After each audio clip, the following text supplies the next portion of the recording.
All right, let's get right into it. When you think of ancient Greece, you probably think of Socrates, the Parthenon, the epic Trojan War, right?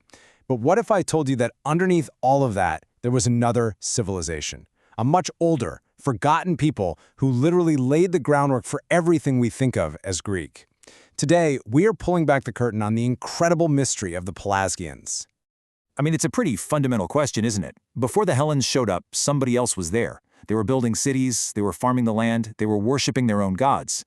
And the amazing thing is, the Greeks knew it. They had a name for these people, the Pelasgians. But who were they really?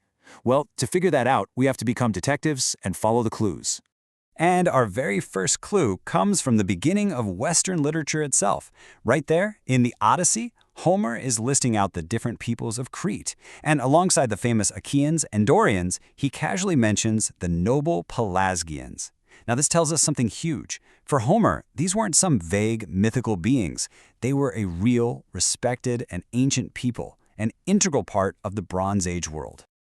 So, let's start where any good investigation should, with the primary sources. What did the ancient Greeks themselves actually write about the folks who came before them?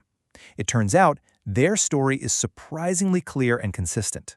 You can almost see the picture coming into focus as we go from one writer to the next.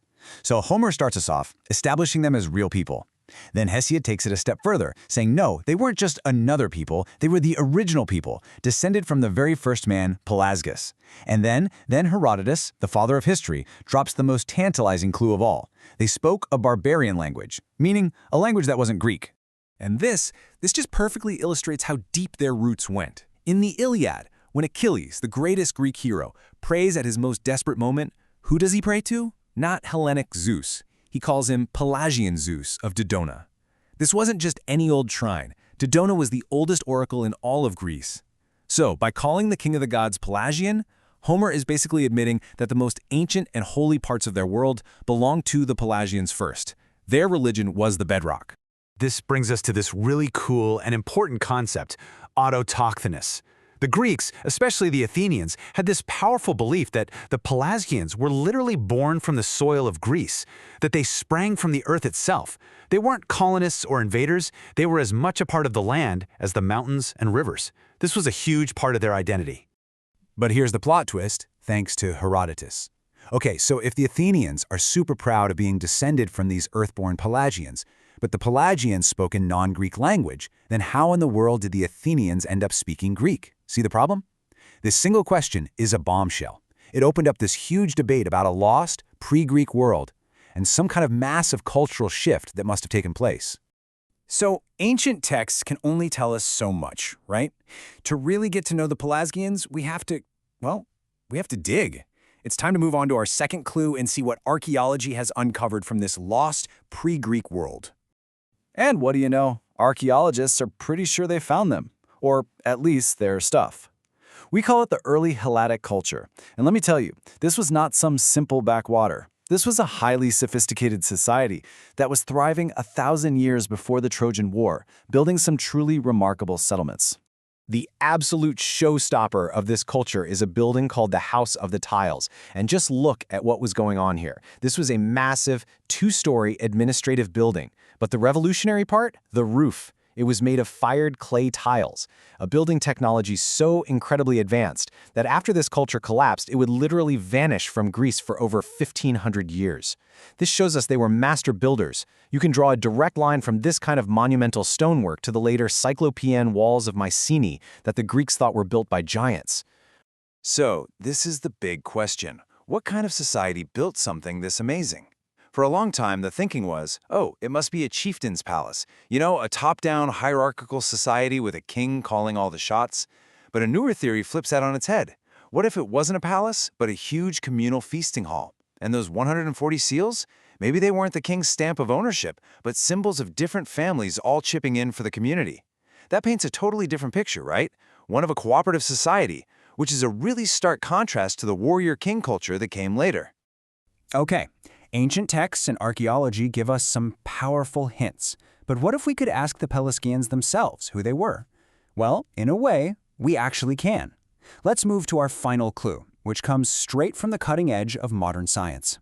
This field is just a total game changer. By carefully extracting and analyzing DNA from ancient bones, scientists can map the movements and family trees of ancient peoples with a precision that's just mind-blowing. It takes us beyond debating over pottery styles and gives us cold, hard biological facts. And the results from Greece? Absolutely stunning. When scientists like Iosif Lazaridis sequenced the DNA of the Mycenaeans, we're talking the actual Greeks of the Trojan War era, this is what they found. Look at that chart. A whopping 3/4 of their ancestry came from the very first farmers who settled Greece thousands of years earlier. And that smaller slice? That's the genetic signal of the Indo-European newcomers. So what does this tell us? It means the original inhabitants, the people we call the Pelasgians, they were never replaced. They formed the overwhelming genetic foundation of ancient Greece. And don't just take my word for it. As one of the leading geneticists in the field, Johannes Krause puts it so clearly, that connection is direct and unbroken. The people who built the House of the Tiles didn't just vanish into thin air. Their DNA is the main ingredient in Mycenaean genes, and it's still the primary component in the genetics of Greeks today. So we've looked at the texts, we've looked at the archaeology, and now we have the DNA. It's time to bring all three of these massive clues together and finally solve the riddle of how the Pelasgians became the Greeks. You see, the old story we used to tell was one of violent conquest. These aggressive Indo-European invaders ride in, destroy everything, and wipe out the peaceful, advanced locals.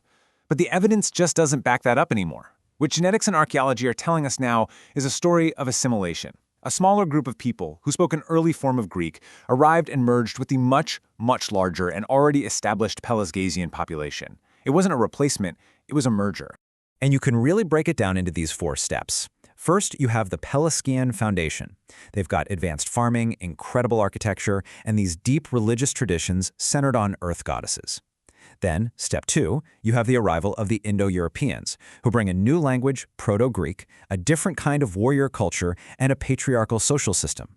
Over centuries, these 2 streams blend together, genetically and culturally. And the result? The birth of the Mycenaean civilization, this amazing new hybrid culture that becomes the direct ancestor of classical Greece. So you see, the Pelasgians never disappeared at all. Their legacy is everywhere if you know where to look. It's in the tradition of monumental stonework, it's in those ancient, powerful goddesses and earth-based rituals that were woven into the new Olympian religion. It's in the very names of mountains and cities that are not Greek in origin, and most importantly, it's in the DNA. They aren't a footnote in history. They are the secret founders, the silent partners in the incredible story of Greece. And that really leaves us with a final, pretty big thought. The story of the Pelasgians proves that great civilizations are almost never built from scratch. They rise on top of the layers of those who came before. It really makes you wonder, doesn't it? What forgotten foundations, what silent legacies lie just beneath the surface of our own world, just waiting for us to rediscover them?